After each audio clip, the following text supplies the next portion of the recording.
Hey, MMT followers, Christina Fuges with MoldMaking Technology, and I am back for another quick MMT chat. My guest today is Mina Girges, who is an IT leader with over 15 years of experience transforming IT operations and driving digital innovation and aligning technology with business strategy. He's also led large-scale IT transformations, including a successful Amazon Web Services cloud adoption and was recognized as Ontario's sole recipient of our 30 Under 30 award in 2018, which now I would imagine that you're not under 30 anymore. So, in a nutshell, you work to bring a forward-thinking approach to advancing technology in manufacturing. So, welcome, Mina. Thank you for having me. This has been a long time in the making. Why don't you Um, give us a little snapshot of who you are and your background in mold making? yeah, so I started my career and my journey started with two primary tool shops in the area. Um, and I got to work on some fantastic projects through Harbor Consulting at the time.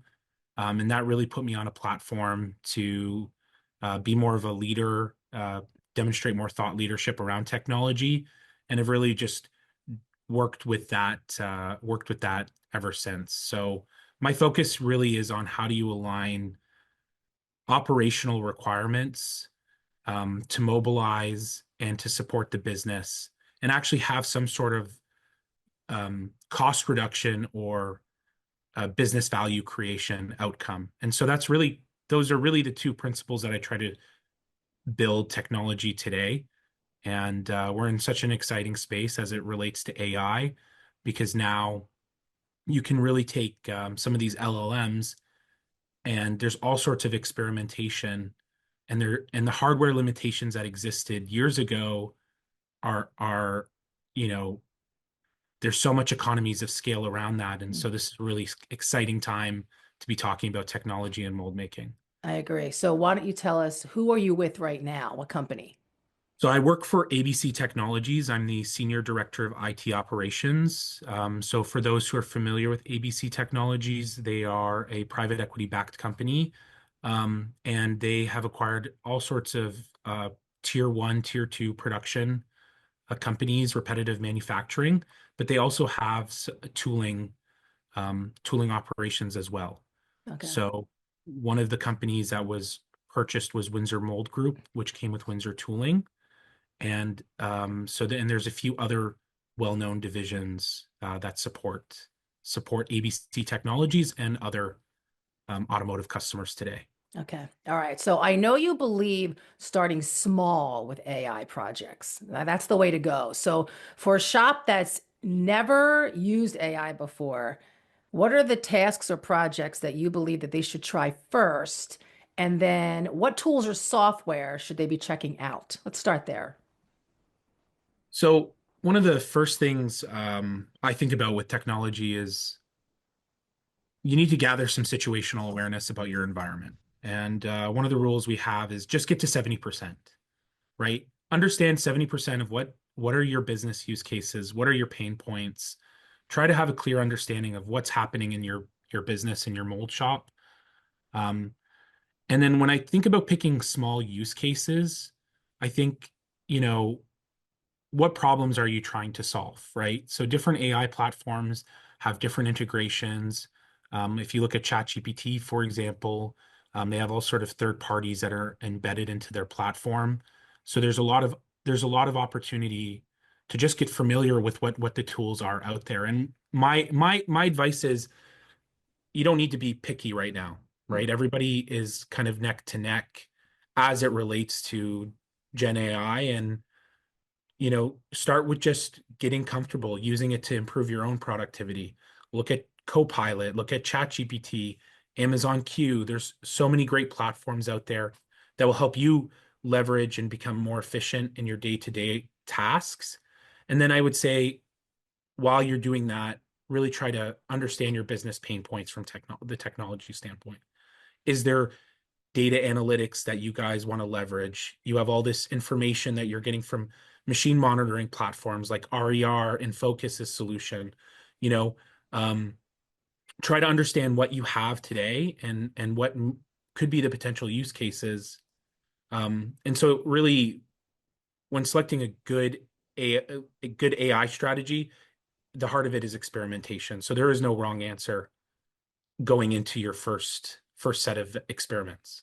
Yeah. I mean, I think about that too. It's intimidating because there are a lot of options and it's early still, and it can mean big changes. So we're in a very traditional industry. So even if you're starting small, you're asking people to look at their processes, to look at their business pretty much in a different light and using a technology that can really make them better, but it will impact what they do. So how can a smaller shop, how do you encourage employees, like team members, to do that trying and not to feel threatened by the changes that may come as a result of using AI?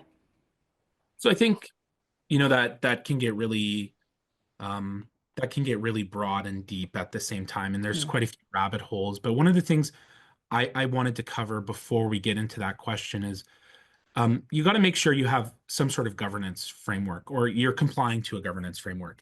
If you're fortunate enough to have, a legal team or have, a CISO in your organization, it's really instrumental that before you start experimenting, you start partnering Hmm. with those people and you want to make sure you mitigate risk. So that's part of the situational awareness. And I just want to cover that topic of data governance is a crucial element, you know, and you want to make sure you partner with the right stakeholders early on as you pursue that experimentation.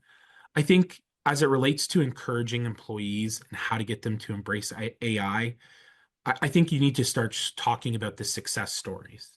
I think there's a narrative uh, that AI might take over Hmm. jobs, but I think it's, in every technology revolution, it's not that we're replacing, but we end up augmenting, and so productivity as an output improves dramatically. And I think you need to get that narrative right at the beginning. So you showcase AI assisted success stories. The other thing you want to do if you have the resources is assign a champion. You know, Yeah. we see this all the time in good change management. There's a group of people who take the banister of the technology that they're trying to push forward with. And I think it's really important to assign some accountability and to get someone to be your champion, to be your ambassador to that technology and push forward with it. And as an outcome of that, you have somebody who's becoming more knowledgeable. They grow.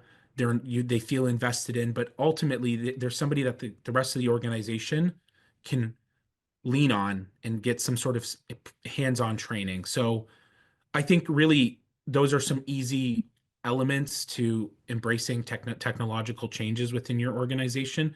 And I think coming out of the mold making industry, um, I believe that the heart of any good technology implementation, regardless of size, is collaboration.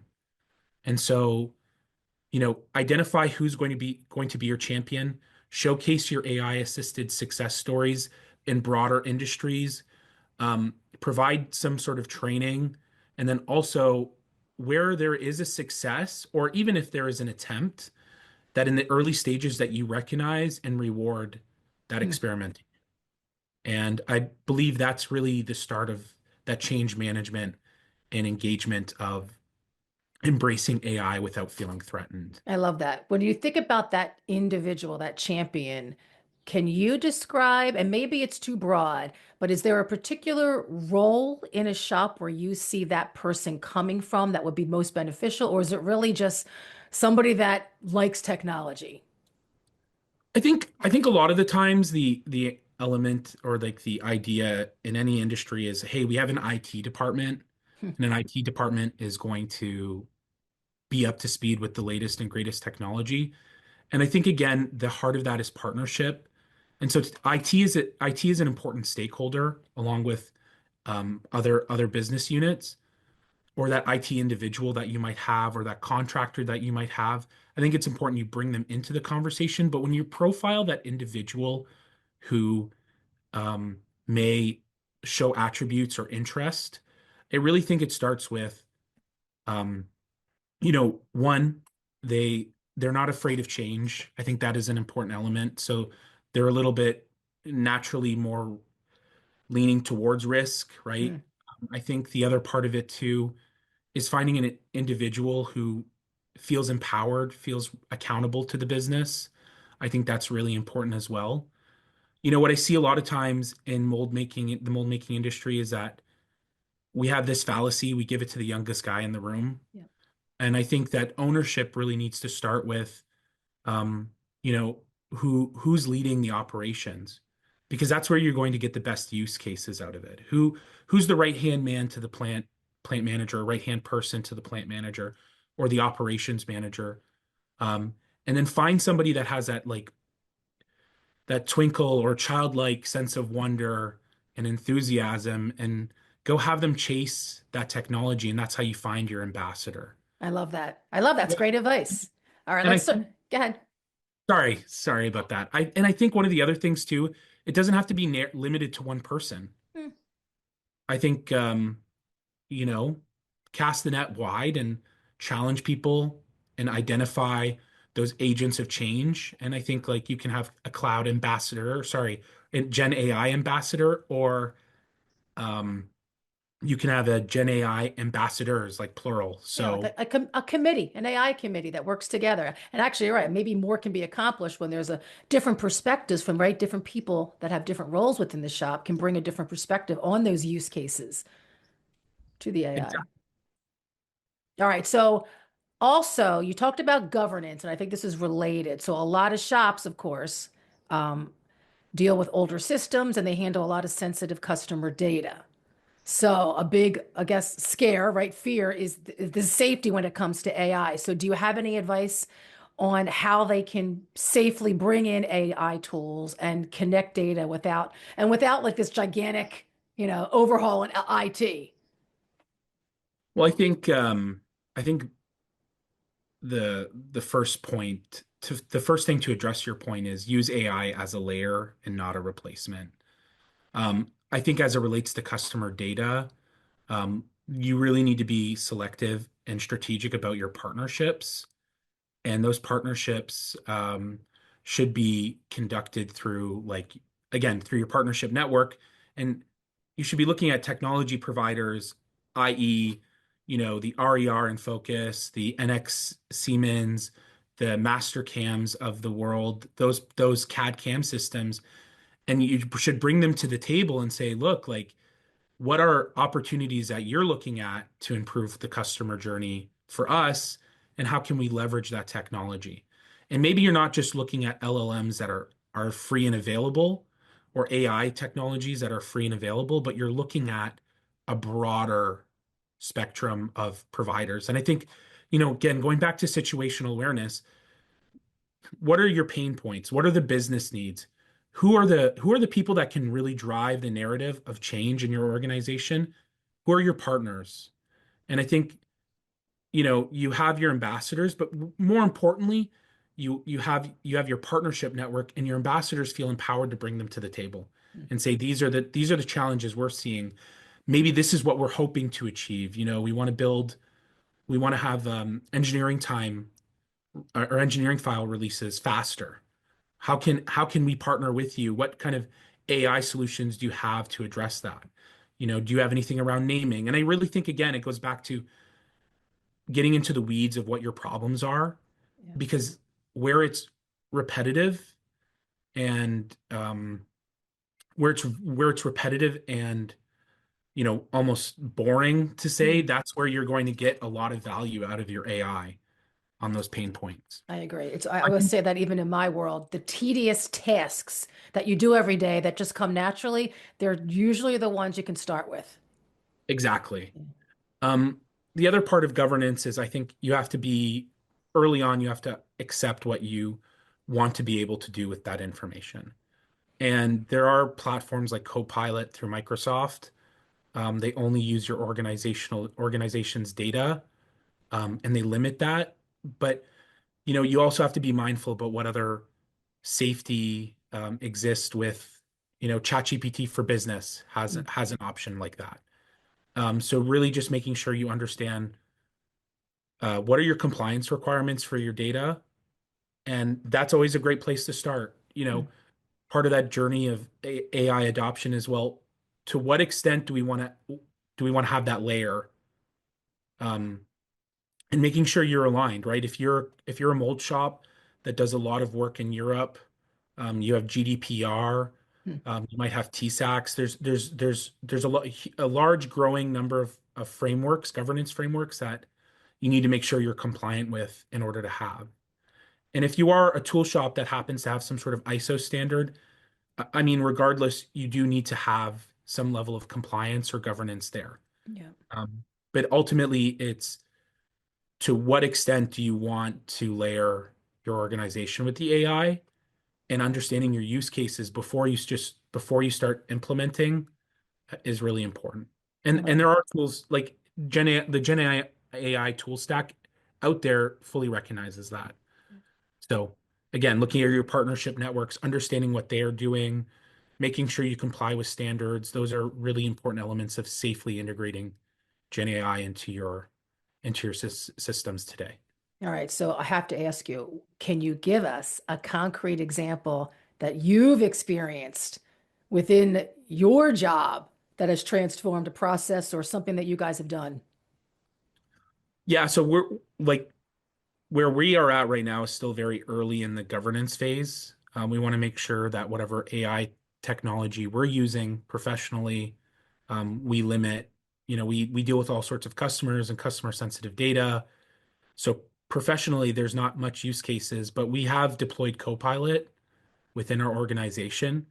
And so that really simplifies your day-to-day um, activities. And one of those activities is hey, build me a PowerPoint, help me design an Excel formula.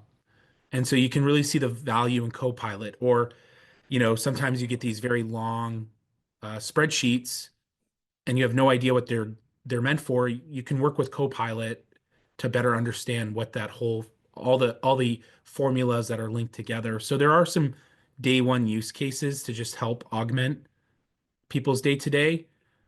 Where we are at in our journey today is we're really focused on making sure that we have a strong understanding of cybersecurity and an Hmm. even stronger understanding of what compliance mechanisms do we have to have in place. And so again, you know, the culture, we might have some labs where we are testing things, but again, it's like who has access and why they have access is really scrutinized at the early stages of the request. I bet. All right. Last but not least, what are you most excited about for the future of AI within a mold making facility, mold making operation? I can't wait to see how this scales around the design process to the machining process. And I think there's so much that is still human dependent, after the engineer has designed something, they release the file and it has the same pain points. It's hard to get reached with a CNC machine. These are tough angles to cut at. I think what's exciting about it is going to see how much reduction in error in that Hmm. process between design to machine. And I think what I'm most excited about is how it can archive this information and help us learn from the past. So I think one of the things in my journey with the mold making industry is there's so much what we call tribal knowledge. Yeah, right up here. And what we call that very similar in IT. We call it technical debt. Hmm. Someone has been here for a long time. They know everything about I like that. everything as it relates to the shop or to the environment.